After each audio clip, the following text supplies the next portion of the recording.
हमारे चैनल सूरत गुरुकुल को सब्सक्राइब करना ना भूलें और बेल आइकन पे क्लिक करें। મહારાજે આ વચનામૃતમાં મોક્ષના દ્વારની વાત કરી છે. દરવાજા સુધી પહોંચવા માટે પહેલા રસ્તો જોઈએ. રસ્તો ને દરવાજો બંને અલગ અલગ છે કે બંને એક છે? અલગ અલગ છે. છતાં રસ્તો દરવાજા સુધી પહોંચાડે એવો હોય તો એ રસ્તો બરાબર કહેવાય. પણ આપણે જવું હોય અલગ દરવાજે અને બીજા દરવાજે પહોંચાડે તો એ રસ્તો જ ખોટો છે. એટલે મહારાજે આ વચનામૃતમાં રસ્તો પણ બતાવ્યો છે ને મોક્ષનો દરવાજો પણ બતાવ્યો. રસ્તો છે ભાગવત ધર્મનું પોષણ છે. મહારાજ કહે ભાગવત ધર્મનું પોષણ પણ એવા સંત થકી થાય છે. એટલે જીવાત્માને મોક્ષના દરવાજા સુધી પહોંચાડવા માટે તૈયાર પણ કરી દે અને પછી મોક્ષનો દરવાજો પણ આપે. લગ્ન થવાના હોય તો વરરાજાને પહેલાં બરાબર તૈયાર કરી દે ને પછી લગ્ન કરી દે ને ત્યારે પૂર્ણ થાય. હવે વરરાજાને લગ્ન કરે પણ એને બરાબર તૈયાર ન કર્યો હોય તો સામેવાળાને ગમે નહીં તો વળી ના પાડી દે. પણ એને બરાબર તૈયાર કરી દે અને સામે બધો વિધિ પણ પૂરો કરી દે. એટલે આ લોકની બધી વ્યવસ્થા આપે અને પરલોક એટલે ભગવાનનું ધામ પણ આપે. એવું વ્યક્તિત્વ ભગવાનના સંતનું છે. અને એવા સંત સાથે જોડાણ થાય તો મહારાજ કે એને ભાગવત ધર્મનું પોષણ પણ થઈ જાય ને મોક્ષનું દ્વાર ઉઘડી પણ જાય. બંને કામ થઈ જાય. એટલે રસ્તો પણ છે અને દરવાજો પણ છે. હવે તો એવા સંત સાથે જોડાવાનું ને એની ઉપાસના એની આજ્ઞામાં રહેવાનું એ આપણે કરવાનું છે. બાકી બધું એને કરવાનું. પણ આપણે કાંઈક તો કરવું પડે ને. વરરાજાને ઘોડે તો ચડવું પડે ને, પછી ફેરા ફરવા પડે, આ બધું જ કરવું પડે. એમ આપણા ભાગમાં જે આવે એ આપણે કરીએ. બાકી સંત તો છે એ ભાગવત ધર્મનું પોષણ પણ કરી દે છે અને મોક્ષનો દરવાજો પણ ઉઘાડી દે છે. આવા મોટા બે અસાધારણ કાર્યો ભગવાનના સંત કરી દે છે. સંતો વિશે સાહિત્યમાં કેટલું બધું લખાણું છે. ભગવાન વિશે જેટલું લખાણું છે એટલું જ ભગવાનને ધારી રહેલા એવા સંતો વિશે લખાણું છે. સાહિત્યમાં એક સરસ શ્લોક છે, ગંગા પાપમ શશિતાપમ દૈન્યમ કલ્પતરુસ તથા પાપમ તાપમ ચ દૈન્યમ હંતિ સાધુ સમાગમ. આ શ્લોકમાં 4 વ્યક્તિત્વની વાત કરી છે.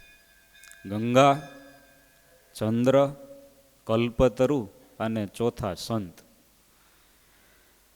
ગંગા, ચંદ્ર અને કલ્પતરુ જે કામ કરે છે એ ત્રણેય કાર્ય ભગવાનના સંત એકલા કરી નાખે છે. પહેલાના સમયમાં એવું હતું કે શાકભાજી અલગ જગ્યાએ મળે, કરિયાણું હોય તો એ ગ્રોસરી હોય એ અલગ જગ્યાએ મળે, કપડાં હોય એ અલગ જગ્યાએ મળે. પણ હવે મેગા સ્ટોર આવી ગયા, ઓલ ઇન વન, બધું એક જ જગ્યાએ મળે. એમ ભગવાનના મોટા સંત છે સુપર સ્ટોર જેવા છે. ગંગા જે પવિત્રતા આપે છે, ચંદ્ર જે શીતળતા આપે છે અને કલ્પતરુ જે સમૃદ્ધિ આપે છે, એ ત્રણેય ભગવાનના સંત એકલા આપી દે છે. એટલે ત્રણેય કરતાંય ભગવાનના સંત છે એ અધિક છે. ગંગાનો કેટલો મહિમા છે આપણને, ચંદ્રનો કેટલો મહિમા. ચંદ્રને આધારે આખા ઉત્સવો થાય છે ને. શરદ પૂર્ણિમા હોય, કેટલી તિથિઓ ઉજવાય છે. અને કલ્પતરુની તો વાત જ ન થાય ને. એ તો અત્યારે હયાત નથી, બાકી કોઈ મૂકે? હમણાં ખબર પડી હોય કે અહીંયા આ જગ્યાએ કલ્પતરુ છે તો એક એક પાન કાપી કાપીને લઈ આવે. કોઈ મૂકે નહીં. પણ તમે વિચાર કરો માનસિક રીતે, ગંગા નદીનો આપણને જેટલો મહિમા છે, ચંદ્રની જેટલી વિશેષતા આપણને ઓળખાણી છે, અને કલ્પતરુનું જેટલું મહત્વ છે એટલું ભગવાનના સંતોમાં આપણને મહત્વ દેખાય છે? ના ના, એવું દેખાતું નથી. કોઈએ ગંગાજળની બોટલ આપી હોય તો આપણે કેટલી સાચવીને રાખીએ છીએ, જ્યાં જરૂર પડે ત્યાં એનો ઉપયોગ કરીએ છીએ. એવી જ રીતે પૂર્ણિમાનો ચંદ્ર હોય તો એનું કેટલું ભાવથી દર્શન કરીએ છીએ. કલ્પતરુ હોય તો એનો કેટલો મહિમા છે, પણ એવો ભગવાનના સંતનો મહિમા આપણને પ્રગટતો નથી. કાર્ય તો એનાથી જે થાય એ આ કરી દે છે. એમનામાં જે સામર્થ્ય છે એના કરતાં આમાં વધારે છે, છતાં આપણને દેખાતું નથી. ગંગા નદી છે એ શુદ્ધ કરે, પવિત્ર કરે. આ તો આપણા ભારત દેશમાં નદીઓને આપણે દેવી માનીએ કે ભગવાનનું સ્વરૂપ માનીએ, એને જીવંત માનીએ, એમાં ભગવાનનો વાસ છે, દેવતાઓ એમાં રહેલા છે એવું માનીએ. બાકી વિદેશમાં તો આવું કંઈ હોય નહીં. આપણે તો અહીંયા વૃક્ષને દેવ માનીએ છીએ, પીપળાને ભગવાનનું સ્વરૂપ માનીએ. તુલસી છે એમને પણ એવી જ રીતે આપણે મહિમા સાથે સ્વીકારીએ. તો આપણા દેશમાં ગંગા નદીનું એટલું મહત્વ. એટલે ગંગા નદી છે એ જેવી રીતે પવિત્ર કરે છે, શુદ્ધ કરે છે, એવી જ રીતે ભગવાનના સંત પણ શુદ્ધ કરે છે, પવિત્ર કરે. ગંગા નદીનું એક બિંદુ, ગંગા નદીના જળનું એક બિંદુ જો કોઈના મુખમાં જાય તો પવિત્ર થઈ જાય. આવું આપણા શાસ્ત્રોમાં વિધાન છે અને આપણે બધા જાણીએ છીએ. અંતકાળની અવસ્થા હોય ને ત્યારે વ્યક્તિના મુખમાં ગંગાજળ મૂકવામાં આવે, તુલસીનું પર્ણ મૂકવામાં આવે. એનો મહિમા એ છે. જેવી રીતે ગંગાજળના એક બિંદુથી વ્યક્તિ પવિત્ર બને છે, એવી જ રીતે ભગવાનના સંતના બતાવેલા એક ઉપાયથી જીવાત્મા પવિત્ર થઈ જાય છે. રાજકોટમાં દેવકૃષ્ણ વ્યાસ કરીને એક સ્વામિનારાયણ ભગવાનના ભક્ત ગુણાતીત શ્રીજી મહારાજ ધામમાં જતા રહ્યા, ગુણાતીતાનંદ સ્વામી ધામમાં જતા રહ્યા પછીની વાત છે. બાલમુકુદાસ સ્વામી સત્સંગના મુખ્ય પ્રવર્તક કહેવાય એ વખતનો સમય. એ દેવકૃષ્ણ વ્યાસ છે એ નિવૃત્તિ પરાયણ જીવન જીવતા હતા. એમના દીકરાઓ હતા એ બધા ખેતી કામને વ્યવહાર સંભાળે અને પોતે નિવૃત્ત હતા, એટલે સવારથી સાંજ સુધી મંદિરે આવીને ભગવાનનું ભજન કરે, સત્સંગ કરે, આ બધા શાસ્ત્રોનું વાંચન કરે. પણ એમને ક્યારેક ક્યારેક ઘરના સંકલ્પ, વ્યવહારના સંકલ્પ, જગતના સંકલ્પ આ બધું થાય. એટલે એમ થયા કરે કે આપણે આખો દિવસ એટલું ભગવાનનું ભજન કરીએ છીએ, હવે તો સંસાર સાવ છોડી જ દીધો છે, એમાં ક્યાંય વચ્ચે આપણે કાંઈ વ્યવહારમાં પડતા જ નથી, છતાં પણ આવા સંકલ્પ થાય, વિચારો થાય. આના માટે શું કરવું હોય? અને છોડી દેવું એ કઠણ છે ને. ઘણી વખત તો છોકરા ઘરેથી વિનંતી કરતા હોય કે હવે તમે ભજન જ કરો, તોય છૂટતું ન હોય. લ્યો, એ રાજી થતા હોય તમે ભજન કરો, અમે તમને દર મહિને 10,000 રૂપિયા વાપરવા આપશું. ભજન કરવાનો પગાર આપે, બોલો, તોય થાય જ નહીં ને. થાય તો આ તો કેટલા સમજુ અને વિચારવાની છે કે સામેથી જ બધું છોડી દીધું ને દરરોજ મંદિરે આવીને ભજન જ કરે. છતાંય આવા વિચારો આવ્યા કરે, સંકલ્પ થાય, અને સાચા ખોટા બંને સંકલ્પ થાય. ખોટા પણ થાય અને સાચા પણ થાય. એટલે એકવાર પછી એમાં બાલમુકુદાસ સ્વામી પધાર્યા અને એમણે સ્વામીને વાત કરી કે સ્વામી, હું ક્યાંય સંસાર વ્યવહારમાં હવે જોડાતો નથી, સાવ નિવૃત્તિ પરાયણ જીવન જીવું છું, ભજન કરું છું, છતાંય આ બધા વિચારો આવ્યા કરે, ક્યારેક એના સંકલ્પ થાય. આના માટે શું કરવું? સ્વામી કહે, હવે તો તમારે હવે ધામમાં જવાનો ટાઈમ થયો, હવે તો આ બધું છોડવું પડે. સ્વામી, એ વાત તમારી બરાબર, ધામમાં જવાનું છે એટલા માટે તમારી પાસે ઉપાય માંગુ છું. સ્વામી કહે, તમે એક ઉપાય અજમાવો. તમારે છે ને દરરોજ આવી અને આખું મંદિર વાળી નાખવાનું. 6 મહિના સુધી આ તમે સેવા કરો, એટલે તમારા બધા વિચારો, સંકલ્પ બધું નાશ પામી જશે અને અખંડ ભગવાનની સ્મૃતિ થશે. અને આ એક ઉપાયથી દેવકૃષ્ણ વ્યાસ છે એમનું અંતર સ્થિર થઈ ગયું અને શ્રીજી મહારાજ એમને ધામમાં તેડી ગઈ. ગંગા નદીના જળનું એક બિંદુ જેવી રીતે પવિત્ર કરી નાખે, એમ સંતે બતાવેલો એક માર્ગ પણ પવિત્ર કરી નાખે. પણ ગંગા નદીનો જેટલો મહિમા એટલો સંતનો મહિમા પ્રગટતો નથી. ગંગા નદીની યાત્રા થાય એમાં જેવો મહિમા જાગે એવો સાચા સંતમાં ક્યાં આપણને જાગે છે? જેવી રીતે ગંગા નદી પવિત્ર કરે એવી જ રીતે કલ્યાણ પણ કરે છે. આપણે જાણીએ છીએ ને, ત્યાં જે બધા અલગ અલગ ઘાટ છે તો ત્યાં અગ્નિ સંસ્કાર કરવામાં આવે તો એમને ડાયરેક્ટ સ્વર્ગ મળે, મોક્ષની પ્રાપ્તિ થાય. આવો ઘણો બધો મહિમા ગંગા નદીનો છે, કલ્યાણ આપે છે. એવી જ રીતે ભગવાનના સંત પણ કલ્યાણ આપે છે, કલ્યાણ કરે છે. આ વચનામૃતમાં જ મહારાજે કહ્યું કે મોક્ષ આપે છે, પણ તૈયારી જોઈએ ને.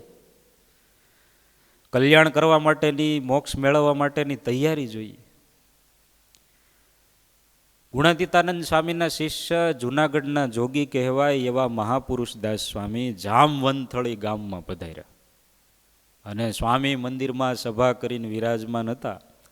એ વખતે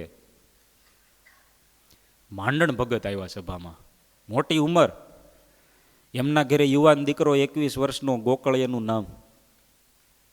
ઘરમાં લગ્ન પ્રસંગ ચાલતો હોય છે અને માંડણ બાપા બિચારા દોડ્યા દોડ્યા આવ્યા સ્વામી પાસે કે સ્વામી, અમારા ઘરમાં અત્યારે લગ્નનો પ્રસંગ ચાલે છે, દીકરીના લગ્ન લેવાય છે અને એમાં મહારાજ મારા દીકરાને તેડવા આવ્યા. મને વાંધો નથી મારો દીકરો ધામમાં જાય એમાં, પણ કાલ સવારે દીકરીની જાન આવીને ઊભી રહીને આ બધું બે સાથે કેમ કરવું? મહાપુરુષ દાસ સ્વામી કે તો તમારા દીકરાને ધામમાં નથી જવું? ના ના સ્વામી, એને નથી જવું. સ્વામી કે તો ગામમાંથી ગોતો, કોને ધામમાં જવું છે? રે હા, ગોતવા જ પડે ને. હવે આમાં કોણ મળે? આમાં ગોતવા જવું જ પડે. દીવો લઈને શોધવા જઈએ ત્યારે માંડ માંડ મળે ભાઈ. હા, એમ દુઃખ તો ઘણાય હોય સંસારમાં, પણ કોઈને મૂકવું નથી. ગામમાં કે તપાસ કરો હરિભક્તોમાંથી કોને ધામમાં કોને જવું છે. એટલે એક મૂળજી ભગત કરીને મોટી ઉંમરના હરિભગત હતા. એમણે કહ્યું સ્વામી, મારે ધામમાં જવું છે, હું તૈયાર છું મહારાજ આવતા હોય. સ્વામી કહે તો સારું. મહારાજ માંડણ ભગતના દીકરા ગોકળને ધામમાં લઈ જવાના હતા, પણ હવે એના બદલે તમને લઈ જશે. મૂળજી ભગતને ધામમાં જવું હતું તો કેટલી વ્યવસ્થા કેટલી કરી દીધી. આપણે તો આ એટલી ટેકનોલોજીમાં હજી હાર્ટ ટ્રાન્સપ્લાન્ટ સુધી પહોંચ્યા છીએ. આ અક્ષરધામની ટિકિટ ટ્રાન્સપ્લાન્ટ કરી નાખવી આખી. શ્રીજી મહારાજ માંડણ ભગતના દીકરા ગોકળને તેડવા આવ્યા, પણ એના બદલે મૂળજી ભગતને ધામમાં તેડી ગઈ. એટલે જેવી રીતે ગંગા નદીના જળનું એક ટીપું, એક બુંદ કલ્યાણ કરી નાખે, એવી જ રીતે ભગવાનના એવા સંત એ પણ કલ્યાણ આપે છે. પણ એમાં આપણને એવી આસ્થા જાગતી નથી. ગંગા નદીમાં જે આસ્થા છે એ પરંપરાગત વર્ષોથી જળવાયેલી છે, એટલે એમાં જેવી આસ્થા જાગે છે એવી સંતમાં જાગતી નથી. સંતમાં આસ્થા જગાડવાનું કાર્ય હવે આપણે આ જન્મમાં શરૂ કર્યું છે. આ જન્મમાં હજી નવો આદર છે, એટલે ગંગા નદીમાં જેવી આમ આસ્થા જાગી જાય છે કે એનું એક બુંદ પણ આપણું કાર્ય કરી નાખે ને કલ્યાણ આપી દે, એવી આસ્થા ભગવાનના સંતમાં જાગતી નથી. છે તો ખરી જ, મહત્તા જેવી રીતે ગંગા નદીની છે એવી જ ભગવાનના સંતની છે, પણ આપણે આસ્થા કેળવવાની છે. જો એ આસ્થા કેળવાય તો કામ થઈ. એટલે ગંગા નદી શુદ્ધ કરે, પવિત્ર કરે, કલ્યાણ આપે, એવી રીતે ભગવાનના સંત છે શુદ્ધ કરે છે, કલ્યાણ આપે છે. ગંગા નદી આવે પછી આવે ચંદ્રમા. ચંદ્રમાં શીતળતા આપે છે. ઉનાળાની ગમે એવી ગરમી હોય પણ રાત્રે પૂર્ણિમાનો ચંદ્ર ખીલે એટલે લગભગ બધાને ખબર છે કે રણ પ્રદેશ પણ ઠંડો થઈ જાય. ઠંડી એકદમ ઠંડીનું વાતાવરણ જામી છે ચંદ્રની શીતળતા. ભગવાનના સંત પણ એવા છે, ગમે એવા તાપ હોય પણ એ સમાવી દે. તાપમાં સૌથી મોટો તાપ તો અગ્નિનો જ છે ને. એકવાર જુનાગઢથી બધા સંતો બીડ વાઢવા માટે જંગલમાં ગયા હશે. હવે ત્યાં તો સૂકું ઘાસ હોય ને એમાં આગ લાગી, બધું સળગવા માંડ્યું, ફરતી કોઈ આગ. સંતો બધા વચ્ચે, હરિભક્તો બધા. કોઈએ જઈને ગોપાળાનંદ સ્વામીને કહ્યું, સ્વામી સંતો બીડ વાઢવા ઘાસ વાઢવા ગયા છે ને ફરતી કોઈર અગ્નિ દાવાનળ છે ને વચ્ચે બધા સંતો હરિભક્તો. સ્વામીએ મહારાજને પ્રાર્થના કરી અને વરસાદ વરસવા માંડ્યો. અગ્નિ ધીમે ધીમે ધીમે શાંત થઈ ગયો. એમ આ સંસારમાં દાવાનળ જ લાગ્યો છે ને બધી તરફથી. એક બાજુ સરકાર, બીજી બાજુ ઘરે ઘર સરકાર. ક્યાં જવું આમાં? થોડો સમય અહીંયા આવીએ ત્યાં સુધી વળી નિરાંત હોય તો અહીંયા વળી મોબાઈલની રિંગ વાગે. કાંઈ ઓછી ઉપાધિ છે કાંઈ? દાવાનળ જ છે. એની વચ્ચે ભગવાનના સંત છે એ શીતળતાનો વરસાદ વરસાવે છે. આ ગુરુકુલ શાસ્ત્રીજી મહારાજે આપ્યું તો આ સંસારમાં શીતળતા જ છે. ગુરુકુલ ના હોત તો આ બધું ભજન, આ બધા આયોજનો, કેટલી પ્રકારની પ્રવૃત્તિઓ, બ્રહ્મ વિદ્યાનો આખો માર્ગ ઊભો કર્યો. આ શીતળતાનો વરસાદ છે. ચંદ્રમાં આ કાર્ય ન કરી શકે. તમે જો સદેહે કદાચ ચંદ્રમાં આવ્યા હોય તો એ ગુરુદેવ શાસ્ત્રીજી મહારાજે આખો જે આ માર્ગ ઊભો કર્યો એ થઈ શકે? તમે માનો છો? પણ તોય ચંદ્રમામાં આપણને જેવી આસ્થા છે ને એના માટે વ્રત થાય, કેટલી પ્રકારના ઉત્સવો થાય, એ એવા સંતમાં આપણને આસ્થા જાગતી નથી. એટલે શીતળતા આપે છે તાપની મધ્યે પણ. સંસારના કેટલા પ્રશ્નો હોય છે. બાલમુકુદાસ સ્વામી એક વખત જામનગર પધાર્યા. જામનગરમાં લાલા ભગત કડિયા કરીને હરિભગત, એમણે ગઢપુર મંદિરમાં ઘણી બધી સેવા કરી. એમનો આખો પરિવાર સત્સંગી, 4 દીકરાઓ એમને. બધાયના લગ્ન કરી દીધા, બધાયને ભાગ આપી દીધો. 10-10 વીઘા જમીન બધી વેચાઈ ગઈ. ઘરમાં પણ બધા ભાગ પડી ગયા. ટીવી આની ને ફ્રીજ આનું ને ઘરઘંટી આની ને ગાડી આની, આવી રીતે 4 ભાગ હોય. બધું વેચાઈ ગયું. એટલે લાલા બાપાને એમ હતું કે ભાઈ આ તો મારા દીકરા તો બધા સત્સંગી છે અને સમજુ છે, સંતોમાં હેતવાળા છે, એટલે મારી સેવા કરશે જ એમ માનીને એમણે પોતાના માટે કાંઈ રાખ્યું નહીં.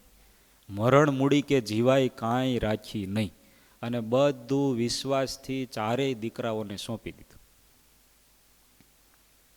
હવે શ્રીજી મહારાજે શિક્ષાપત્રીમાં આજ્ઞા કરી છે, સાક્ષી સહિત લખાણ કર્યા વિના વિજય માલ્યા સાથે વ્યવહાર કરવો નહીં. એવું કીધું છે. એની સાથે આપણે ક્યારે વ્યવહાર કરવાનો? સગા પિતા કે પુત્ર સાથે પણ વ્યવહાર કરવો નહીં એવું કહ્યું છે. તમે જો, દૂર ના હોય એની સાથે વ્યવહાર કરવાનો થાય તો લખાણ કરવું જ, પણ સગા પિતા અને પુત્ર સાથે પણ વ્યવહાર કરવાનો થાય તો સાક્ષી સહિત લખાણ કરવું. લખાણ કાંઈ કર્યું નહોતું. 3 દીકરાઓ તો બીજા દૂર દેશમાં પૈસા કમાવા માટે જતા રહ્યા, પછી ક્યારેય કોઈ પણ પ્રકારનો કાંઈ વ્યવહાર નહીં. હવે એમના પત્ની તો ધામમાં જતા રહ્યા છે, લાલા ભગત એકલા હતા બિચારા. એક દીકરો જે સૌથી નાનો હતો, જેના ઉપર જવાબદારી હતી કે પિતાનું ધ્યાન રાખવું, એની સેવા કરવી, એ પણ કાંઈ સેવા કરે નહીં, કાંઈ ધ્યાન રાખે. હવે લાલા ભગતને થયું કે હવે તો શું કરવું? ધ્યાન ન રાખે તો ઠીક છે, પણ ગાળો દે, હેરાન કરે. સંસારનો બહુ મોટો પ્રશ્ન છે આ. સારામાં સારા હરિભગત હોય. અહીંયા સંતો કહે એમ દોડી દોડીને સેવા કરતા હોય, પણ ઘરે માતા પિતાની સેવા થાય જ નહીં ને, થાય જ નહીં. વળી સંતોને સલાહ આપતા હોય કે તમારે તમારા ગુરુની આજ્ઞામાં રહેવું જોઈએ. બોલો, આપણને એમ થાય કે નાના આવા સારા હરિભક્તો આપણને સલાહ આપતા હોય, પણ પછી ખબર પડી કે ઘરે એમાંયલું કંઈ છે જ નહીં. બધે સત્સંગમાં કે સમાજમાં કેટલો મોટો પ્રશ્ન, માતા પિતાને ગણવામાં જ નથી આવતા. મુસ્લિમ ધર્મમાંથી આ બહુ શીખવા જેવું છે. ભલે ઘણા બધા પ્રશ્નો છે એમ, પણ મુસ્લિમ ધર્મનું ક્યાંય વૃદ્ધાશ્રમ જોવા ન મળે, ક્યાંય. એક નાની એવી ઓરડીમાં કેટલા જણા રહેતા હોય, 3-3, 4-4 પેઢી સાથે રહે, અને આપણે તો એક પેઢી પહોંચાય નહીં, આમ મેળ જ ન આવે. અને સીધી સાદી બધાને ઉડીને આંખે વળગે એવી વાત છે કે પત્ની સાથે છૂટાછેડા થાય તો તરત એને અડધો ભાગ આપી દે છે ને. કેવા મોટા મોટા કરોડોપતિ હોય અને અડધો ભાગ સીધો જતો રહે. આ એમેઝોન કંપનીના માલિક જેફ બેઝોસના 2-3 વર્ષ પહેલા છૂટાછેડા થયા તો અડધી પ્રોપર્ટી આખી જતી રહી. ડિવોર્સ થાય, છૂટાછેડા થાય તો પત્નીને અડધો ભાગ આપી દેવામાં આવે, માતા પિતાને એમને રઝળતા મૂકી દેવામાં આવે. પેલો સંબંધ કયો તમે જુઓ, પેલા માતા પિતા હતા કે પત્ની હતા? પેલા માતા પિતા હતા, પત્ની પછી આવ્યા. તો એ માતા પિતાને કાંઈ ભાગ આપવામાં ન આવે અને પત્નીને ડાયરેક્ટ અડધો ભાગ આપી દેવામાં આવે. આ આપણા સમાજની કથા છે, આપણે એ સમાજમાં જીવીએ છીએ. થોડોક વિચાર કરવો જોઈએ. આવી જ ઘટના લાલાભાઈના જીવનમાં બની. 3 દીકરાઓ તો ક્યારેય કોઈ પણ પ્રકારનો વ્યવહાર ન રાખે. નાના દીકરાએ કહી દીધું, હવે એ 3 ધ્યાન ન રાખતા હોય તો હું એકલો શા માટે રાખું? એના 3 એને બાપા છે ને, મારે એકલાના થોડા છે? ના પાડી દીધી. હવે મન મૂંઝાય, કેટલી પ્રકારનું દુઃખ થાય. જે દીકરાઓને સમજુ માયના હોય ને સામે દેખાતું હોય, ભગવાનનું ભજન કરે, સત્સંગ રાખે, છતાંય હેરાન કરે, ગાળો દે. અને પછી લાલા બાપા આવ્યા બાલ મુકુંદાસ સ્વામી પાસે.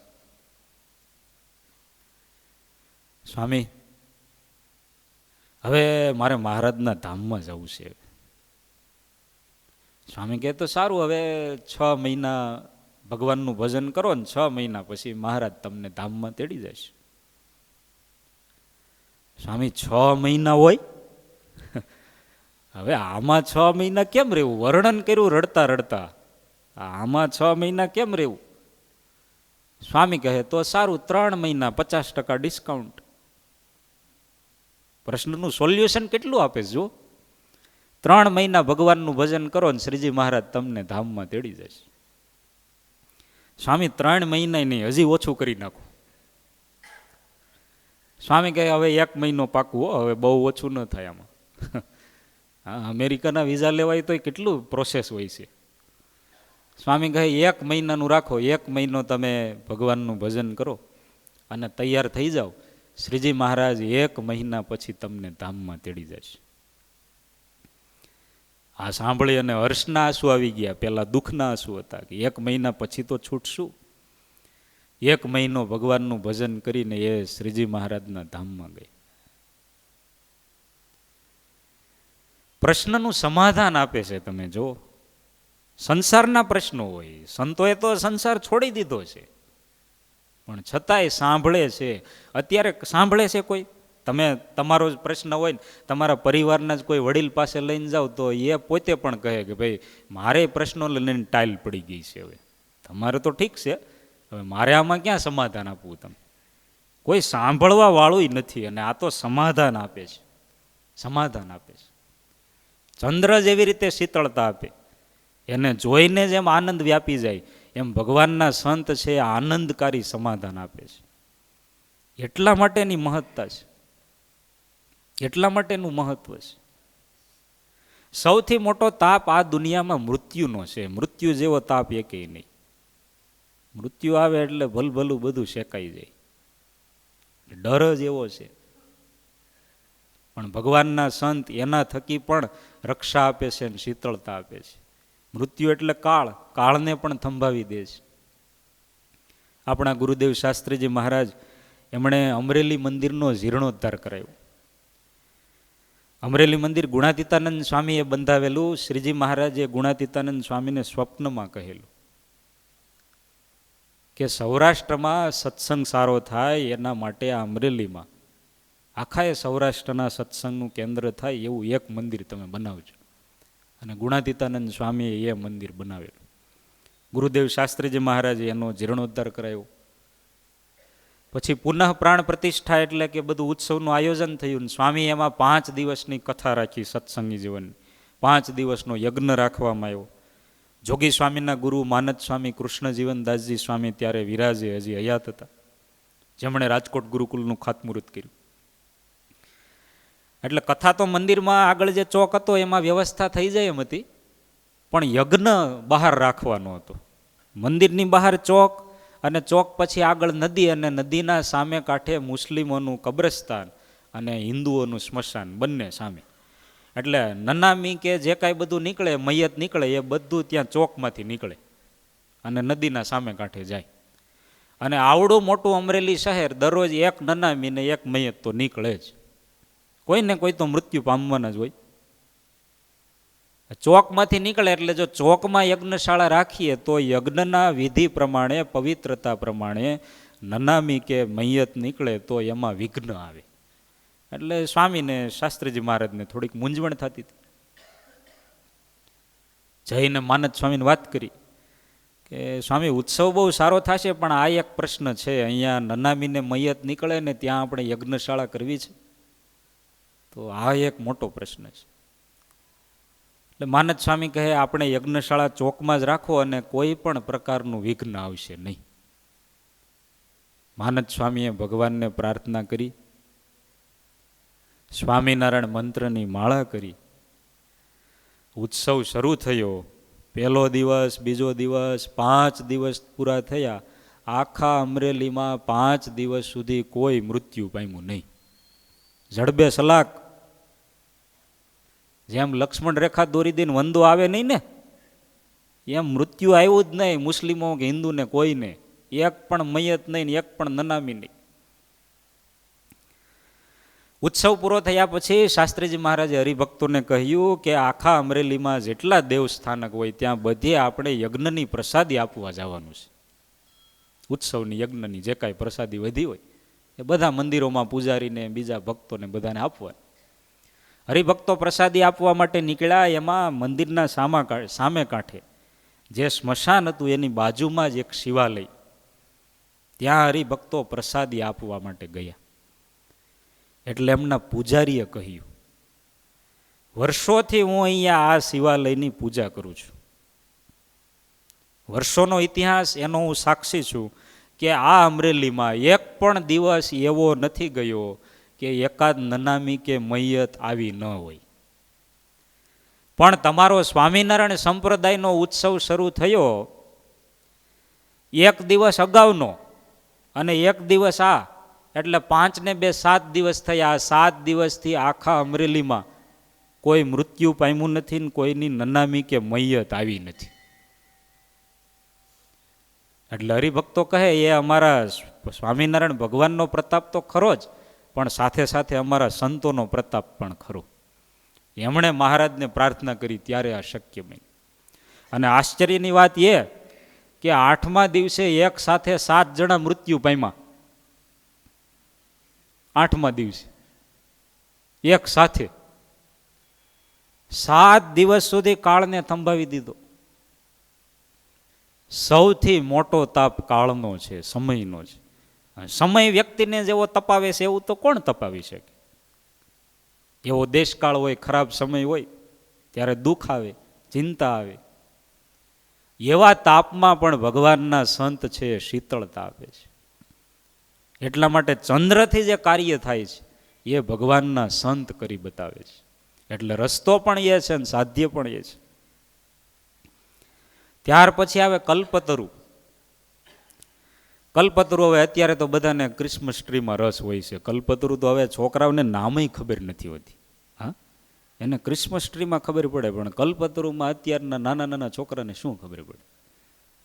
પણ આપણે વળી આ સત્સંગમાં આવ્યા અને વાતો સાંભળીએ અને શાસ્ત્રોમાં લખાયેલું એટલે કલ્પતરુનો ખ્યાલ આવે કે કલ્પતરુ નીચે આપણે જઈએ અને જે સંકલ્પ કરીએ તો એની છાયામાં રહીને કરેલો સંકલ્પ છે સિદ્ધ થાય છે. પણ કલ્પતરુનું જે મહત્વ છે ને એ ગરીબાઈ દૂર કરવામાં છે, કે એ ગરીબાઈને દૂર કરી સમૃદ્ધિ અને સગવડ આપે છે. કલ્પતરુનો મહિમા ત્યાં છે. ભગવાનના સંત પણ દૈન્ય એટલે ગરીબાઈ દૂર કરે છે. ગઢપુરમાં લખુ કંદોઈ એમની દુકાન હતી. આપણે ઘણી વખત નામ સાંભળ્યું છે લખુ કંદોઈ. કંદોઈ એટલે તો તમને ખ્યાલ આવે ને કે ફરસાણ ને મીઠાઈ ને આ બધું વેચે, એમને દુકાન. નૃસિંહાનંદ સ્વામી અવારનવાર જ્યારે કાંઈ પણ કોઈ હરિભક્તો સેવા કરવા આવ્યા હોય એટલે લખુ કંદોઈ દુકાન, લખો કંદોઈની દુકાનેથી 5 કિલો ગાંઠિયા મંગાવે, ક્યારેક વળી ફાફડા મંગાવે, એવું અલગ અલગ બધું મંગાવે. પછી પૈસાની કાંઈ વાત થાય નહીં. મંગાવી લઈ પણ પૈસાની કાંઈ વાત થાય. એટલે એકવાર બીજા નાના સંતોએ કહ્યું કે સ્વામી, આ લખુ કંદોઈની દુકાનેથી તમે અવારનવાર આવી રીતે હરિભક્તો માટે પ્રસાદ મંગાવો, પણ આપણે પછી એને ક્યારેય પૈસા આપતા નથી. એટલે નૃસિંહાનંદ સ્વામી કહે, જો આપણે એને પૈસા એટલા માટે નથી આપતા કે એને આપણે લખુમાંથી લખેસરી કરવાના છે. જો પૈસા આપી દઈ તો વેપાર થઈ જાય, તો આશીર્વાદ મળે નહીં. પણ આપણે એને પૈસા એટલા માટે નથી ચૂકવતા કે એને લખુ કંદોઈમાંથી લખેસરી કરવાના છે. અને મહારાજને અમે પ્રાર્થના કરી છે કે ધીમે ધીમે લાખો રૂપિયાના આસામી થશે, અને ધીમે ધીમે લખુ કંદોઈ છે એમની ગરીબાઈ દૂર થઈ અને લાખો રૂપિયાના લાખોપતિ બન્યા, સુખી થઈ ગયા. એટલે ભગવાનના સંત જે કાંઈ આપણને આજ્ઞા કરે છે એમાં પ્રયોજન આપણને સુખી કરવાનું હોય છે. નહીતર તો એમ થાય ને કે દર વખતે એમને મફતમાં ગાંઠિયા ને બધું ફાફડા ને બધું મંગાવ્યા કરે, સાથે ક્યારેક પેંડાય મંગાવતા હોય. હવે સ્વામી કાંઈ બિલ તો આપતા નથી, એવું થઈ જાય તો પછી મહિમા ન રહે. પણ એનું દૈન્ય દૂર કરી અને એને સુખી કર્યા. અને આમાં એવું છે, કલ્પતરુ છે એ જુએ નહીં કે સંકલ્પ સારો છે કે ખરાબ છે. જે સંકલ્પ કરે એ આપી દે. આપણે પ્રસંગ સાંભળીએ છીએ ને કે શેઠે સંકલ્પ કર્યો કે સરસ મજાનો ખાટલો, પેલો ઢોલિયો આવી જાય ને પછી એના ઉપર ગાદલું આવી જાય ને પછી જમવાનું આવી જાય ને એમ કરતાં કરતાં સિંહ આવીને મને હમણાં મારી ફાડીને ખાશે, તો સિંહ પણ આવ્યો અને શેઠને મારી નાખ્યા. પહેલાં બધું આવ્યું, ઢોલિયું આવ્યું, જમવાનું આવ્યું, સારું સારું આવ્યું, પછી સિંહનો સંકલ્પ થયો તો એ પણ આવ્યું. પણ ભગવાનના સંત છે એ કદાચ અહિત થવાનું હોય તો રોકે છે. કલ્પતરુ કરતાં વિશેષ છે. કલ્પતરુ અટકાવતું નથી, પણ ભગવાનના સંત અટકાવે છે. અને જે કાંઈ સારું થાય એમ હોય, હિત થાય એમ હોય એવું જ આપે છે. એટલા માટે ભગવાનના સંત છે કલ્પતરુ કરતાં પણ અધિક છે. એટલે ગંગા જેવી રીતે પાપને નાશ કરે છે, એવી રીતે ભગવાનના સંત પાપને, અપરાધને નાશ કરી પવિત્ર બનાવે છે. ચંદ્રમાં જેવી રીતે શીતળતા આપે છે, એવી રીતે ભગવાનના સંત સંસારના તાપથી શીતળતા આપે છે, સુખ આપે છે.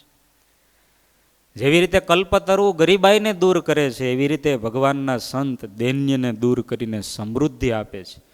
એટલે પોષણ પણ એ આપે છે, એટલે કે આ લોકમાં વ્યવસ્થા પણ એ આપે છે.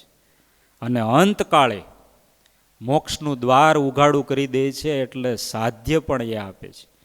એટલે શ્રીજી મહારાજ કહે છે કે એવા ભગવાનના સંત સાથે પ્રસંગ મજરમ, ક્યારેય નાશ ન પામે એવો પ્રસંગ કરવો અને દ્રઢ હેત કરવું. ભગવાનના ચરણોમાં પ્રાર્થના કરીએ કે આપણે સંતો સાથે એવું હેત કરી શકીએ. અત્યારે આપણે સ્વામીને વિનંતી કરીએ કે આપણને રૂડા આશીર્વાદ આપશે. પૂજ્ય સ્વામી. ખાલી કથાનો મહિનો નથી, આ દિવસોમાં ભગવાન સાંદીપનીના આશ્રમમાં ભણવા ગયા, એને અનુસંધાને આ મહિનો શરૂ થયો છે. એટલે પાઠશાળા તરીકેનું કહેવાય. ખાલી શ્રુતોમૂર્તિ પાપાને એમ નહીં, ચરિત્રો છે એ આપણા પાપ દોષને નાશ કરનારો છે. પણ આ મહિનો તો ભણવા માટે છે. ભગવાન તો એટલા સમયમાં 64 કળા શીખી ગયા. આપણે કેટલી કળા શીખશું? 3 કળા: કર્મયોગ, જ્ઞાન યોગ અને ભક્તિ યોગ. દેહે કરીને જે કરવાનું છે એ કરતા થઈ જાય એટલે કર્મયોગ શીખી ગયા. બુદ્ધિએ કરીને જે સમજવાનું છે એ સમજી લઈએ એટલે આપણે જ્ઞાન યોગ શીખી ગયા. અને જે ભાવનાથી આ દુનિયામાં જીવવાનું છે એ શુભ ભાવનાથી જીવવા મળીએ એટલે આપણે ભક્તિ યોગ શીખી ગયા. કર્મયોગ, જ્ઞાન યોગ અને ભક્તિ યોગ પણ ત્રણેય આવે ક્યાંથી? ભગવાને અર્જુનને ગીતાનો ઉપદેશ આપતા આપતા છેલ્લે એવું કીધું કે અર્જુન, હું તને જે કંઈ ઉપદેશ આપી રહ્યો છે એ તો નિમિત્ત માત્ર છે અને બહુ સંક્ષિપ્ત છે. તને સાચું જ્ઞાન કોણ આપશે?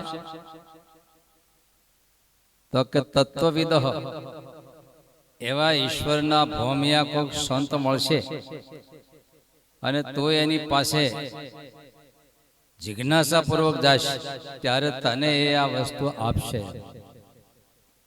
પણ ત્યાં જઈને શું કરવાનું? પરિપ્રશ્નેન પ્રણિપાતેન સેવ્યા, 3 પ્રકારે કરીને સંત પાસે આપણે ગયા પછી કરવાનું હોય.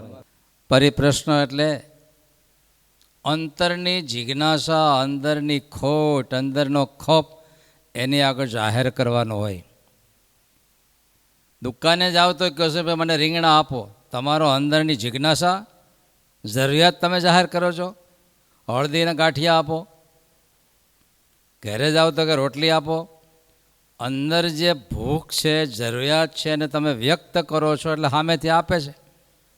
લોકમાં એક કહેવત છે, માગ્યા વિના માય ન પીરશે. તો પત્ની તો છે ને પીરશે. માગ્યા વિના માય ન પીરશે એવું લખ્યું છે. અંદરનો ખપતો હોવો જોઈએ ને. ખાધેલું ભોજન પચે ક્યારે? જો અંદર ભૂખ હોય તો જ પચે, બાકી ન પચે. એટલે ભૂખ વિના ખાતાની માંદા પડવા માટે ઘણાને ટાઈમ ટેબલ હોય, એટલા વાગે ખાઈ જ લેવું, પણ ભૂખ છે કે નહીં તમે જુઓ. ભૂખ વિના ખાધું એટલે અપચો થાય, ને અપચો એ માંદગીનું કારણ છે. તો તમને કેટલું પચે? જેટલા પ્રમાણમાં ભૂખ છે જેટલું ખાઈ કેટલું શકો એ તો કહો પહેલાં. જેટલા પ્રમાણમાં ભૂખ છે એટલું ખાઈ શકો. અને કેટલું પચે? તો કે ભૂખ છે એ પ્રમાણે પચે. આ સત્સંગમાં આપણે આવ્યા તો છીએ, આવ્યા છીએ ને, તો આમાંથી તમે કેટલું લેશો, કેટલું ખાઈ શકશો? અંદર જેટલો ખોફ છે એ પ્રમાણે. અને કેટલો સત્સંગ અંતરમાં પચશે? તો કે અંતરમાં જેટલો ખોફ છે એટલે ખોફ છે એ મુખ્ય વસ્તુ છે. પણ આપણે તો પરંપરાનો સત્સંગ છે. બોલો શું કરશો હવે? પરંપરાનું. આપણને ઘણી વાર હોય કે આ શેઠીઓ છે, અબજોપતિ છે, એને ત્યાં બાળક જન્મો, એને ખાવા પીવાની કાંઈ ખોટ હોય, પણ એ બાળક જન્મો ત્યાં તપાસ કરતાં ખ્યાલ આવે કે ડાયાબિટીસ છે એને. હવે એટલા બધા સંપત્તિ એને કંઈ ખાવા પીવાની છોડ્યો ઉછળતી હોય, પણ બાપડો શું કરે? ખાઈ શકે એમ જ નથી. ઘણા બાળકો હોય એને મીઠાઈ તો ભાવતી જ નથી, ફરહસણ ભાવે છે. ભાવતું નથી. તમે ગમે એટલા કે ભાઈ આ અડદિયાનો પ્રસાદ છે, ધનુર્માસનો પ્રસાદ છે, છૂટથી પીરસે છે, પણ એના માટે હાવ ફોક, ભાવતું નથી. તો તે પરંપરાના ભાવથી સત્સંગમાં જન્મ તો આવ્યો, પણ ખોપ નથી પૂર્વનો, તો એને કાંઈ મળવાનું નથી. વચનામૃત મધ્યનું 29મું મુક્તાનંદ સ્વામીનો પ્રશ્ન, મહારાજ આવી દિવ્ય ભક્તિનું અંતરમાં પ્રાગટ્ય કેમ થાય? વિસગાવની મજર કરીને થાકી ગયો ને આવે છે ને ભાઈ, આવી ભક્તિ ઉદય કેમ થાય? તો મહારાજ કે પૂર્વનો કોઈક મલિષ્ઠ સંસ્કાર હોય તો. બોલો હવે શું કરશો? જો પૂર્વનો સંસ્કાર નથી ને આવી ગયો એને કાંઈ હાથમાં ન આવે, આમાંથી કશું ન આવે. ઘણી પ્રારબ્ધ ફૂટલા હોય. તમે એક બાજુ જો આ રિલાયન્સવાળો 1 મિનિટમાં કેટલા લાખ કમાય છે અને કેટલાકને રોટલાનું પૂરું થતું નથી. બોલો, રોટલાને પૂરું નથી થતું. આનું શું કારણ? કે કોઈના પ્રારબ્ધ ફૂટલા છે, એને લઈને એની બુદ્ધિ સત્ય જ નથી, વિવેકવંતી બુદ્ધિ નથી. એટલે વ્યવહારમાં તો બુદ્ધિ જ કારણ છે, નથી મળતું. ત્યારે જીવનમાં, આધ્યાત્મિક જીવનમાં કે ભૌતિક જીવનમાં શાસ્ત્રો એમ કે સાધુ સંગોહી ભેષજમ, કે સંતોનો તો યોગ છે એ જ તમામ પ્રકારના મુશ્કેલીઓનું ઔષધ. ભેષજ એટલે ઔષધ થાય. હી લખી નાખ્યો બાજુ કે સાધુનો જે પ્રસંગ એ તમામ પ્રકારની સમસ્યાઓનો ઉકેલ છે, એવું પાકું કર્યું. ખરેખર પાકું જ ઉકેલ છે એમ. અને એટલા માટે સત્સંગનો મહારાજે બહુ મોટો મહિમા કીધો છે. જો હેત ન હોય ને વિશ્વાસ ન હોય તો લાખ કે તો એક શબ્દ ન મનાય, અને હેતને વિશ્વાસ હોય તો એક જ શબ્દ મનાઈ જાય. હવે અહીંયા કોઈ વાલી હોય ને એનો બાળક કે મને હેરાન બહુ કરે છે, પછી અમે લાખ ઉપાય કરીએ ને તો એના બાપને ન મનાય, એને એકનું મનાય. કોનું? તો એને કાંઈ સમજ આમ કાંઈ નથી. 10 બાળકો એને કાંઈ તકલીફ નથી, તોય આપણું તો મને જ નહીં. કોનું મનાય? એક શબ્દ મનાઈ ગયો. આપણે 100 શબ્દ કહી તો ન મનાય. એમ મનાય. પરિણામ પછી મહિલા એમ કે માં મને હેરાન કરે છે, પછી જય સ્વામિનારાયણ એક જ શબ્દ પૂરું થઈ ગયું ને. એટલે કીધું ગુણાત એક શબ્દ જ્ઞાન થાય, આનું નામ એક શબ્દ જ્ઞાન થાય. પણ હેત હોય તો. ત્યારે મહારાજે પ્રથમના 15માં એ લખ્યું, જેના હૃદયમાં ભક્તિ છે એના કેવા વિચારો, કેવી ભાવના હોય? તો કે એના દિલમાં એક જ ભાવના હોય, ભગવાનને સંત મને જે કહેશે મારે એમ જ કરવું છે. એ કે તું દેહથી નોખો આત્મા છે તત્કાળ માની લે. બોલો, પણ હેત અને વિશ્વાસ હોય તો. એટલા પ્રમાણમાં હેત એટલું એનું વચન આપણા હૃદયમાં ઉતરે. જેટલા પ્રમાણમાં હેત એટલા પ્રમાણમાં એનું વચન આપણામાં ઉતરે છે. એમ આ મહારાજનું ચિંતન છે. એમ ભક્તિની વ્યાખ્યા કરતા મહારાજ કહે છે તો કે કોને ભક્તિ કહેવાય, પ્રેમ કોને કહેવાય? તો પ્રિયતમની મરજી લોપે જ નહીં. આનું નામ શું કહેવાય? ભક્તિ કહેવાય. ત્યારે 2 વસ્તુ છે, કાં વિશ્વાસ હોવો જોઈએ અને કાં પ્રેમ હોવો જોઈએ. કાં વિશ્વાસ હોવો જોઈએ ને કાં તો એ સત્સંગ એને અસર કરે. નહીં તો લાખ વર્ષ ભેગો રહે તોય કોઈ અસર ન કરે. પછી ગુણાતીતાંશે લખ્યું છે કે આ ઢોયડા છોયડા બધા ભેગા જ રહેશે ને. આ ગાયો કેદીની ભેગી રહે, સત્સંગ કેટલો કઢે. ભેગા રહેવાથી ન થાય. ઉલટું શાસ્ત્રમાં લખ્યું કે કૂતરું હોય ને એના કાનની પાસે ગીંગોડા છોટ્યા હોય. શું કરે? એટલું નહીં. પછી આગળ સ્વામી બોલ્યા કે ગાયના આવમાં ઈતળી ચોટી હોય. દૂધ ક્યાંથી આવે? આખી ગાય છે એમાં દૂધ ક્યાંથી આવે? અને ઈતળી ક્યાં હોય? અને વાછડું ક્યાં હોય? એ તો દૂર બાંધ્યું હોય અને ઈતળી આવમાં જ હોય. બોલો, ઘણા કહેતા ને વચ્ચે પીડ્યા છે. હાલો, શેના માટે? શેના માટે? એમ લોહી પીવા માટે. ત્યારે 2માં આટલું અંતર ગુણાતીતાંશે મૂક્યું કે વાછડું દૂર છે તો એને દૂધ પ્રાપ્તિ થાય છે, અને ઈતળી આવમાં ચોટી છે તો એને લોહી સિવાય કંઈ મળતું નથી. પછી સ્વામીએ થોડી ભાષ્ય કર્યું, પાછું ઉપાધિ થાય એવું. સ્વામી કે આ સત્સંગમાં ખાવા પીવાનું માન આદિકનું સુખ છે એ તો ઈતળીને પેઠે છે. સ્વામી અહીંયા લઈ ગયા. બોલો, આ એટલું બધું ન લઈ જવું છે ખરેખર. પણ ખાલી જો સત્સંગમાં આને માટે ચોઈટો છે તો એને તો ઈતળીની જેમ ગાયના દૂધનો સ્વાદ નથી, ખાલી લોહીનો સ્વાદ છે. સ્વામી કે આવું સત્સંગમાં સમજવું.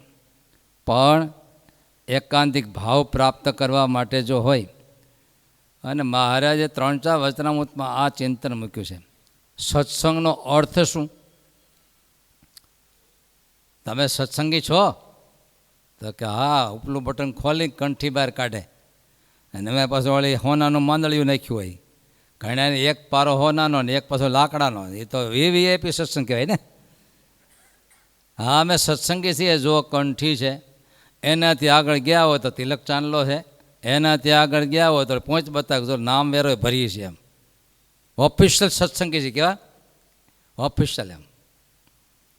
પણ સત્સંગી છો એના પ્રમાણ શું? એમ મહારાજ કે સત્સંગ તો કર્યો જે રાજા હોય, વાંજ્યો હોય, પછી કેટલા વર્ષે દીકરો થયો? 60 વર્ષે દીકરો થાય, અને કેવો? હોયરા વગરના બાવળના વેઢા જેવો, ગામડા કે અનીતિ કરી આવો તો આવો કરી આવો તો બધા લખણે પૂરો હોય તો રાજાને કોણ? નાગલાની ગાયડું ઘીની. મહારાજે આ દ્રષ્ટાંત મૂક્યું, આખું આટલું દ્રષ્ટાંત મૂકીને ઇતિશ્રી વચનામૃત પૂરું કરી દીધું. બોલો, સત્સંગને માટે શું કહેવાય? તો કે આવું હેત કે ગમે એટલા અવગુણ હોય તો ન દેખાય ને એનો ગુણ જ એવા કરે. હું ઘણી વાર દ્રષ્ટાંત આવતો, આજે 10-12 વર્ષ પહેલાં એક બહુ મોટા મહાનુભાવ છોકરો દાખલ કરાયો, ઘણી વાર દ્રષ્ટાંત આપ્યું છે. અને ઓફિસમાં બેઠા, બહુ જાણીતી ખ્યાતનામ વ્યક્તિ ભાઈ, મને કે પાછો એ ખોળે બેહારેલ હતો, એ પ્રશ્ન એ હતો પાછો. તો એ બેઠા એટલે મને કે આ ભલામણ છે, ઉપરથી ભલામણ પણ આવેલી. મેં પણ આમાં અમે તો ચડાવ પાસ રિજેક્ટ કરીએ છીએ, અને આમાં તો 3 લાલ લીટા છે, પાછો અંગ્રેજી મીડિયમમાં. મને કે સ્વામી જે હોય તે, પણ છોકરો એટલો હોશિયાર છે. પણ મેં કીધું આ અને હોશિયાર તો કે નહીં, એમાં જે હોય તે. મને કે આ નાનો હતો અને ગમે એ રમકડું આપે તો ખોલ નાખતો. બોલો, હવે એ શબ્દ જેવો બોલ્યો. મેં કીધું જો તો કે પહેલી વાર મને વચનામૃત ત્યારે યાદ આવી ગયું. મેં કીધું આ કારણ કે હતો ને દીકરો, મોટી અવસ્થા થઈ, ખોળે બેહેરો, પણ એવું હેત થઈ ગયું કે એ કે ખોલ નાખવાનો અર્થ શું કર્યો એને? થોડી નાખવાનું બદલે શું બોલ્યો? આટલો ગુણ છે. બોલો, આટલો.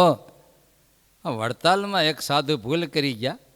સાધુ હું ઓલો હરિભગત આડાવડું કે ભૂલ કરી છે, સંતો કડક હશે, 2 ધોલ નાખી દીધી હરિભગતનો. અને કોકે પાછા એના પક્ષનો હોય ને કે જા સાધુ માર્યું, તો કે મારો બાપ છે, મારો બાપ ધોલ મારે, કોણ ન મારે? કોણ મારે? કે આવું હરિભગત બોલ્યા. આ સમાચાર મહારાજને મળ્યા. ત્યારે મહારાજે બોલાવ્યા અને સંતને ઠપકો તો આપ્યો થોડો, પણ મહારાજે બોલ્યા, મહારાજ કે સંતને ધન્યવાદ અને હરિભગતને ધન્યવાદ. કે હરિભગત થઈને આવું કર્યું એટલે સાધુને એના ઉપર થયું, ભલે એણે ધોલ માર લીધી, પણ હરિભગતને ધન્યવાદ. કે એ બોલ્યો મારો બાપ છે સાધુ, મને ધોલ ન મારે, કોને મારે? કે દઈને ધન્યવાદ. મહારાજ પણ આ સલે શક્ય બને આપણે જીવનમાં? મહારાજે આટલું પ્રમાણ નથી આપ્યું. મહારાજ કે સત્સંગમાં નિત્ય 5 ખાચડા મારે તો સત્સંગ છોડી ન શકે. આ વચનામૃતનો શબ્દ મહારાજે મૂક્યો. સત્સંગમાં આવતા નિત્ય, તમે લોકો ખાહડું જોયું છે? ઓખાઈ જોડવા કહેતા પહેલાં. આજના વિદ્યાર્થી કહીએ તો બહુ કહેતો બૂટમાં ખબર પડશે, પણ આ તો ખાહડું ચામડાના જોડા પહેરતા, અને એ પાછા હેઠળ નાલ જડતા, ઘસાઈ ન જાય એટલે. અને એ પાછું હુકાઈ ગયેલું હોય ને ખાહડું કે, ઓલાને જોડો કહેતા, પણ રિજેક્ટ થઈ ગયા, પડ્યું હુકાઈ ગયું હોય. અને એવા 5 ખાહડા નિત્ય મારે તોય સત્સંગને.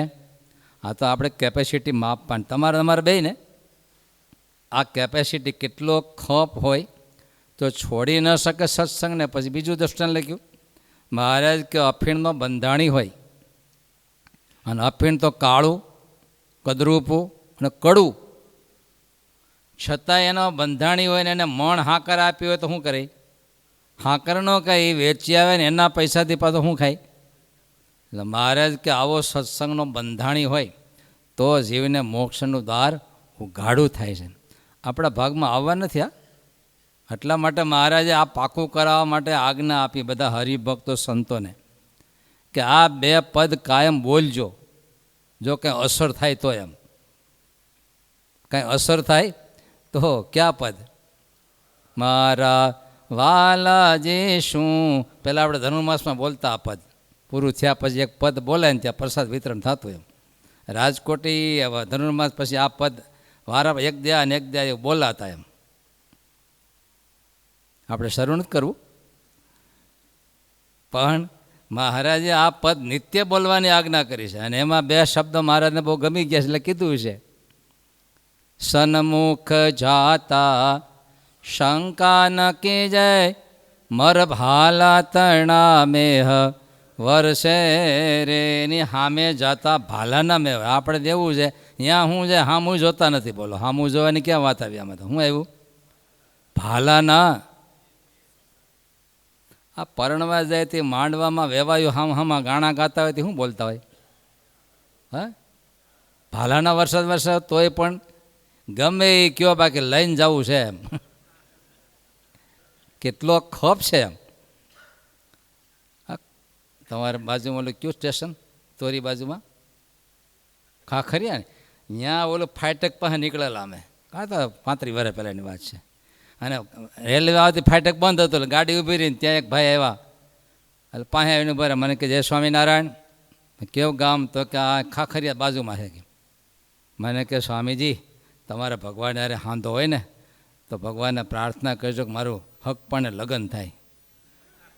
મેં કે તમારા કેટલા વર્ષ થયા? તો કે 38 વર્ષ થયા છે. કે 38 વર્ષ થયા? બોલો. મને કે કાંઈક કરજો, કે શોર્ટેજ પીડો મને તો. આ કેટલો ખપ છે. હજી એક તમને કહી દઉં, આ 1.5 વર્ષ પહેલાંની વાત છે. પધરામણી ગયા અને પછી બેઠા હતા એટલે સેજે નીકળ્યા. એટલે મારો ધર્મ કે પ્રસાદી આપતી હોય એક પાસે લાવો અને માવો પહેલાં જોઈ લો કે આમાં મોઢામાં દેખાય છે આ વસ્તુ. એટલે આવ્યો અમે બે ભાઈ આપણે માવો છોડવો હોય તો પ્રસાદ દો. એમ અને કાં ઉદ્ઘાટન બાકી હોય તો પહેલાં જોઈ લો યજમાનને, માવો છોડ તો આરતી ઉતાર. મારે આરતી નથી ઉતારી, બોલ લે. હવે હાપટમાં લેવા પડે ને. આટલા હેથિયા પણ લઈ ગયો ને આપણે મહારાજને પ્રાર્થના કરીને 5 પૈસા મળે એ વધારે માવા નથી ખાવાનો. એટલે કીધું માવો છોડ તું. એમ તો કે સ્વામી નથી છૂટતો કોઈ રીતે. બહુ આગળ મને નહીં.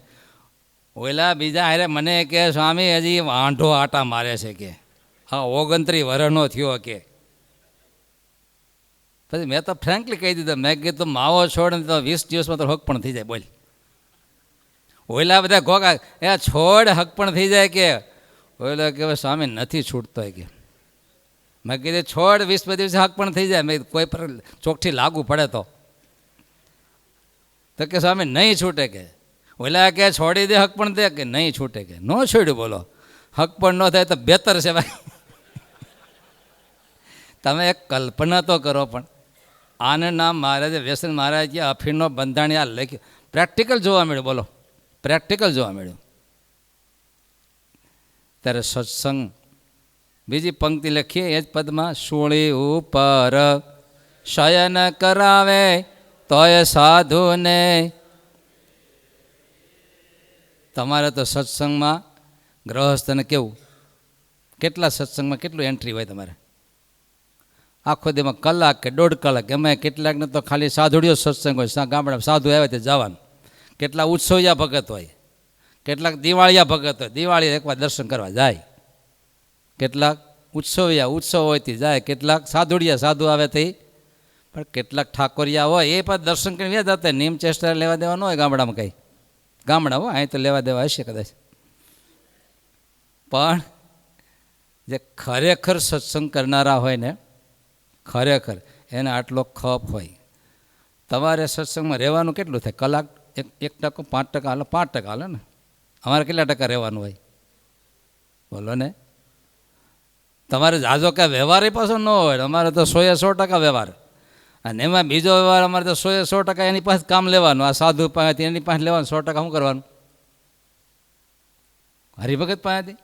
એટલે આટલો ઉત્સવ હતો. કેટલી વાર ઘનશ્યામ ફોન કર્યા, આનું શું છે, આનું શું છે, આનું શું છે. એવી લગભગ 150 ફોન થયા છે મારે બહાર હતો. એટલે આ ગોઠવી રાખજો, આ ગોઠવી લઈ ગયો, આમ ગોઠવજો, આમ કરજો, આમ કરજો, આટલું પાણી રાખજો, એમ કેસર નાખજો. એટલે કેસર એટલે કલર. કેટલાક દરેક પાસેથી કામ લેવાનું એક જગ્યાએ તો બધા 100% જ છે ને. રુચિ ભેદ હોય, આવડક ભેદ હોય, ક્યારેક કોઈનું માથું છેડ્યું હોય, ગોટો છેડ્યો હોય, કોઈનું આ છેડ્યું હોય, કોઈનું દારૂ હોય, પણ છતાંય એક પ્રકારનો આપણા દિલમાં જરા ખોફ છે. અને કેવો ખોફ જૂના સંતો કે ભીમનાથના